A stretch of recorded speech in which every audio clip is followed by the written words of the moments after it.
Now, honest to God, I did not expect another Lucas to come up this morning and do something like that. So without further ado, I'm definitely going to break out in song. No, I'm definitely not going to do that. No. I do that, but usually it's in front of the kids or when I'm in the shower or making breakfast in the morning. But as introduced, my name is Lucas Fiedler, and I am Manager of Membership Development at First New York Federal Credit Union. It's funny because that kind of allowed me to get a transition into what I was going to talk to you folks about this morning. And that was my morning. So, let me run you through my typical day. I wake up in the morning, I get the kids together, right around 6:15 or so. I let my daughter sleep in, because even at 5, she's like, "Daddy, one more minute." Okay, you can have that. So then Mommy gets off to work right around 6, so it's typically just us. We get breakfast together, I make lunches, I wrangle the dog, I make sure the animals are all fed and watered outside, because we have a small farm. Get everybody together, and then I drive my little girl and my son to school. They both go to preschool, the same school they've been going to for about, my daughter for 5 years now, and my son for 3. This morning was a little different.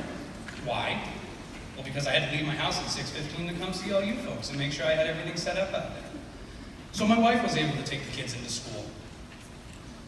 I have to tell you that last night, I had a revelation that today was kind of sad for me.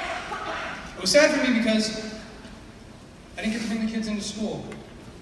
And normally that would be okay because I'll have tomorrow, but I actually have to go in a little early tomorrow as well. And then again on Wednesday. And that's the last day that I really have a chance to do that. Because on Thursday, I'm going to take my daughter to kindergarten orientation. And then Friday she starts school.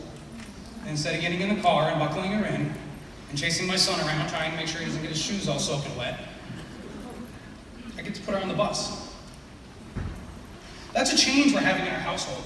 And for me as a dad, the teacher that my daughter has had for the past 5 years, that's kind of a hard transition for me. Coming from a family of educators, for those of you who have attended this event for the past couple of years, you know that I have had quite a lengthy experience with teachers in my life, and not because I had to repeat a couple grades. To know that I'm handing off my child to a teacher with that title and esteemed degree, I know that she will be getting the highest level of education she can because that person aspires to give her that, as I do as a parent. And with the dedication that you give for 18 years to a child to transition from that point of birth to the point of going on to adulthood, you would give them everything you can to push them through. And you hope that those that are there can help round them out in ways that you cannot. And that's what everybody in this room does. Nobody ever expects the child that comes into your classroom to be your child, but you take them on that way, and you care for them.